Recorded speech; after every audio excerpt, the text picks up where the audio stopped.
আসসালামু আলাইকুম প্রিয় ফুটবল ফ্যান্স। গত কয়েকদিন ধরে একটা নিউজ মোটামুটি ভাইরাল হয়েছে যে ব্রাজিলের লিজেন্ডারি আইকনিক নাম্বার 9 রোনালদো ফেনেমেনো বা রোনালদো নাজারিও ব্রাজিল ফুটবল ফেডারেশনের সভাপতি হতে চায়। অর্থাৎ তিনি বর্তমানে সিবিএফ সভাপতি এর্নালদো রদ্রিগেসের জায়গায় বসে ব্রাজিল ফুটবলকে এগিয়ে নিতে চায়। এটা নিয়ে কয়েকদিন আগে আমি একটা ভিডিওতে কথা বলেছিলাম। সেই ভিডিওতে আমি এটাও বলেছিলাম যদি রোনালদো সিবিএফ এর সভাপতি হতে পারে তাহলে ব্রাজিল ফুটবলে কি কি উন্নতি হতে পারে সেটা জানতে চাইলে কমেন্ট করতে পারেন। আপনারা সেই ভিডিওটাতে অনেকেই কমেন্টস করে এই বিষয়টা জানতে চেয়েছিলেন, তাই আজকের ভিডিওতে আমরা কিছুটা হলেও বলার ট্রাই করব রোনালদো ফেডারেশনের সভাপতি হলে ব্রাজিল ফুটবলের কি কি উন্নতি হতে পারে। তার আগে আমরা এটা জেনে নিই ফেডারেশন নির্বাচন নিয়ে রোনালদো কি বলেছেন। গত কিছুদিন আগে যখন গ্লোবো স্পোর্টসে আমি নিউজ স্ক্রল করছিলাম তখন একটা নিউজ আমার সামনে আসলো যে 2025 সালের জুন থেকে 2026 সালের মধ্যে সিবিএফ সভাপতির যেই নির্বাচনটা হবে সেখানে রোনালদো পার্টিসিপেট করতে চায়।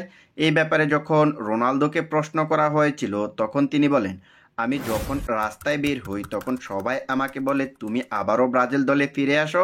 বর্তমানে ব্রাজিল দলটা মোটেও ভালো নেই। ব্রাজিলকে ফর্মে ফিরিয়ে আনার জন্য এখন তোমাকে প্রয়োজন। তাই রোনালদো চিন্তা করলেন প্লেয়ার হিসেবে দলে ফিরতে না পারলেও সভাপতি পদে নির্বাচন করে তিনি ব্রাজিল দলকে সাহায্য করতে চায়। এটাই ছিল রোনালদোর নির্বাচন করার মূল লক্ষ্য। এখন তাকে নির্বাচন করতে হলে ব্রাজিলের 4টি শহর ফুটবল ফেডারেশনের সমর্থন সহ মোট 4টি ব্রাজিলিয়ান ক্লাবের সমর্থন লাগবে। তারা যদি তাকে সমর্থন করে তাহলে সে নির্বাচন করতে পারবে।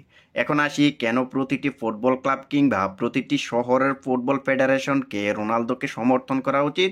প্রথমত বলবো ফুটবলকে এগিয়ে নিতে হলে এমন কিছু লোকের দরকার যারা দীর্ঘদিন ধরে ফুটবলের সাথে সম্পৃক্ত আছে।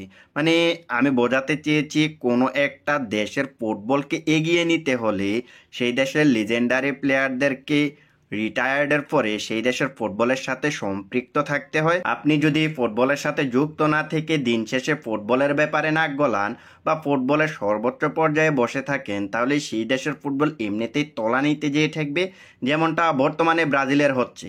এখন আপনি যদি ব্রাজিল ফুটবল ফেডারেশনের বর্তমান সভাপতি এর্নালদো রদ্রিগেসের কথা বলেন তাহলে দেখতে পারবেন সে তার জীবনে কোনোদিন ফুটবলের সাথে সম্পৃক্ত ছিল না। তিনি রাজনীতির মার পেঁচে সিবিএফ এর সভাপতি হয়ে বসে আছেন।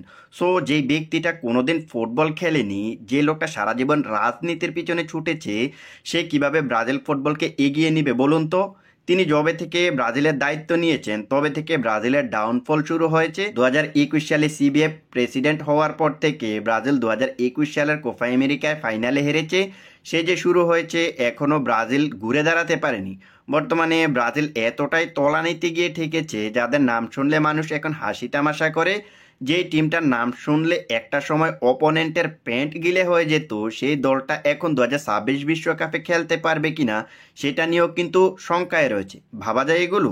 এর্নালদো রদ্রিগেস যেহেতু কোনোদিন ফুটবলের সাথে যুক্ত ছিলেন না তাই সে এটাও বুঝতে পারে না কিভাবে দেশের ফুটবলকে হ্যান্ডেল করতে হয়। এখন যদি তার জায়গায় অন্য কেউ থাকতো, যদি কোনো ব্রাজিলিয়ান লিজেন্ডারি ফুটবলার সিবিএফ এর সভাপতি হতো তাহলে আজ ব্রাজিলকে এমন দুর্দিন দেখতে হতো না।